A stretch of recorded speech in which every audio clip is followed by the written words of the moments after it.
Rechtsanwalt Leinen wird Fabrizio Collini als Pflichtverteidiger beigeordnet. Haben Sie bei der Polizei schon ausgesagt? Wie lange sind Sie jetzt Rechtsanwalt? Seit knapp 3 Monaten.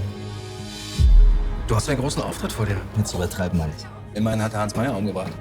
Was? Mattinger, ich pflege mich ganz gerne nach der Gegenseite zu erkundigen. Ich bin in dieser Familie groß geworden. Hans Meyer war sowas wie ein Vater für mich. Ich verteidige den Mörder von Hans. Du bist doch einer von uns. Du kannst so jemanden nicht verteidigen. Ich habe die Pflichtverteidigung angenommen. So einfach komme ich da nicht mehr raus. Ich würde Ihnen gerne ein Angebot machen. Bringen Sie Collini dazu, dass er gesteht. Herr Collini, warum sagen Sie mir nicht einfach, was passiert ist? Wussten Sie überhaupt, wer er war? Ich weiß, wer er war.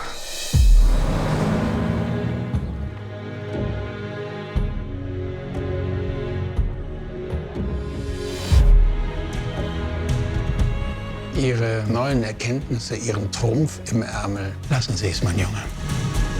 Sie haben Angst, dass ich die Rolle nicht einnehme, die Sie für mich vorgesehen haben. Ich bringe das morgen vor Gericht. Tu es nicht. Wollen Sie gleich in Ihrem ersten Prozess alle Regeln außer Kraft setzen? Hat er dir geraten, wieder was mit mir anzufangen?